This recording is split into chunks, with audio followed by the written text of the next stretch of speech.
तो दोस्तों नमस्कार। आज हम पढ़ने वाले हैं फैक्टर एंड मल्टीपल्स के बारे में, यानी कि गुणनखंड और गुणज के बारे में। One is a factor of all the number, यानी कि वन एक ऐसी संख्या है जो कि हर एक संख्या का गुणनखंड होता है। नंबर इटसेल्फ, यानी कि हर एक संख्या अपने आप में एक फैक्टर होता है, यानी कि गुणनखंड होता है।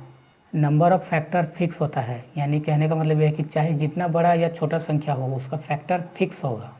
यहाँ पर हम कुछ एग्जाम्पल से समझते हैं कि आखिर ये फैक्टर यानी गुणनखंड होता क्या है। जैसे कि 24। अब ये 24 जिस किसी के भी टेबल में आएगा वो सब क्या होंगे, 24 का फैक्टर होंगे।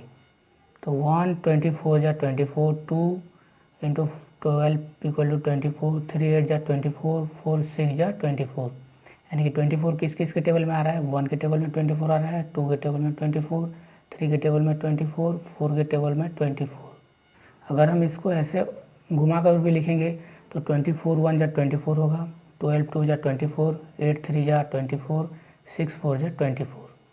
यहाँ पर 24 का टोटल कितना फैक्टर है, 8 फैक्टर है। जैसे कि 1 24 2 12 3 8 4 और 6। जिस किसी के टेबल में भी देखो यहाँ पर जो नंबर लिखा हुआ है उन सब में 24 आएगा, यानी कि 24 का टोटल 8 फैक्टर है। ठीक है। ठीक उसी तरह 15, 1 इंटू 15 इक्वल टू 15, 3 5 जा 15, या फिर हम इसको नंबर को घुमा के लिखेंगे तो 15 1 जा 15, 5 3 जा 15। यानी कि 15 का भी यहाँ पर 4 फैक्टर है, 1 15 3 और 5। 15 का टोटल कितना फैक्टर है, 4 फैक्टर, 1 15 3 5। ठीक दूसरा एग्जाम्पल देखते हैं 21। 1 इंटू 21 इक्वल टू 21, 3 7 जा 21। ठीक इसको घुमा के लिखेंगे तो 21 जा 21, 7 3 जा 21। तो यहाँ पर 21 का भी टोटल कितना फैक्टर है, 1 21 3 और 7। यानी कि 21 का भी टोटल 4 फैक्टर है, 1 21 3 और 7। नंबर ऑफ मल्टीपल इन्फिनाइट होता है, यानी कि जितना भी छोटा या बड़ा नंबर हो तो गुणज क्या होगा, अनंत होगा। कुछ एग्जाम्पल से यहाँ पर हम समझते हैं। जैसे कि अगर 2 लेते हैं तो 2 का टेबल को हम जितना आगे बढ़ते जाएंगे वो सब क्या होगा, 2 के मल्टीपल होगा। जैसे कि 2 1 जा 2, 2 2 जा 4, 2 3 जा 6, 2 4 जा 8।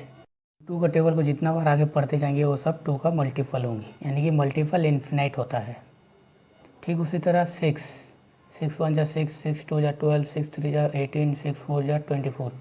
यानी कि 6 का टेबल को हम जितना आगे बढ़ते जाएंगे वो सब क्या होगा, 6 के मल्टीपल होगा। ये भी क्या होगा, 6 अभी मल्टीपल अगर हम पढ़ रहे हैं वो भी इन्फिनाइट होगा। ठीक है।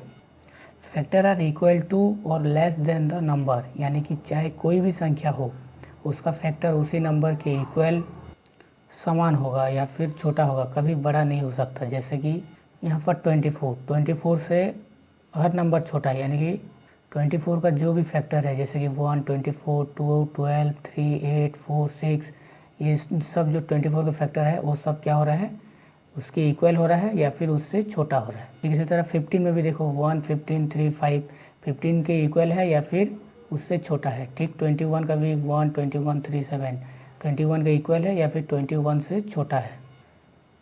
यानी कि फैक्टर हमेशा इक्वल नंबर होता है या फिर जो नंबर होता है उससे छोटा होता है। ठीक है, उससे बड़ा नहीं होता है। मल्टीपल आर इक्वल और ग्रेटर, अब उसका मल्टीपल इक्वल होगा या फिर उससे बड़ा होगा। जैसे कि यहाँ पर 2 का मल्टीपल 2 4 6 8, 2 से इक्वल है या फिर 2 से बड़ा है। यहाँ पर 6 का भी मल्टीपल 6 12 18 24।